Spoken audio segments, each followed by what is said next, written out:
So recently we were maybe 3 or 4 conversations in with a client, potential partner, and they have come from more traditional learning, shall we say. And so I think the challenge they were facing was, in order to influence stakeholders internally, how could they describe the difference between traditional learning and what Unthink does? So what we did was we built this together to embody what that means and for them to articulate that internally to get the buy-in they needed. So at the first kind of stage is the form. So that's the place of learning for us. And what happens there in terms of traditional learning or other companies is that's typically a workshop. Okay, typically in a classroom or maybe even in the office of the company that they're working with, versus Unthink, where we are immersive learning and it's a learning experience built on memorable moments. Okay, it's built on memorable moments to anchor the learning to that moment. As a result of anchoring that learning, you can recall that information and therefore change your behavior. Okay, the second part to it is around the actual content, okay, the way in which the learning is brought alive. So if we take traditional learning, they're in a workshop, there's typically one facilitator and it's a heavy slide deck, okay? The learner is in fact a spectator, okay? Now there's conversation in pairs or small group reflection, but there's no learning preferences or engagement tactics. There's certainly no choosing your own adventure. And while it says it's immersive, it's pretty basic. We're talking space spaghetti towers or canes, etc. And it's not contextual. Now, versus Unthink, whereby we have 3 to 4 Unthink facilitators in the room. We don't just do that for the sake of it. It just embodies different voices, different levels of engagement. People in the audience connect with different people. And I think that's really important. As well as we learn by doing. We reflect real life challenges and the learner is no longer a spectator, but we move them to becoming a participant. And then there's 3 phases of our award-winning methodology.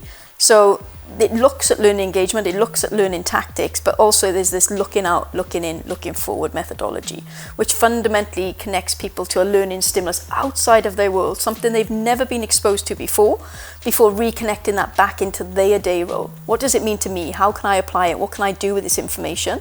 And then finally looking forward, practical, simple tools that can be applied on a daily basis to make that difference.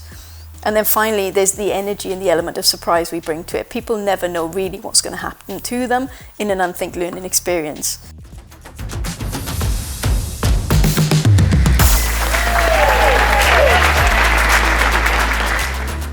And finally, we have a diagnostic which personalizes and builds learning on individual preferences, which is something truly remarkable. The final part of this is that we then get into impact, okay? So as a result of the content and the actual form, so the place of where learning takes place, is how long does the behavior change last? And I think having shared this with a couple of people now, the thing they pull out each time is the 90%, the stat you will see on this page. So fundamentally, traditional approach is shown to have a 5% knowledge retention rate.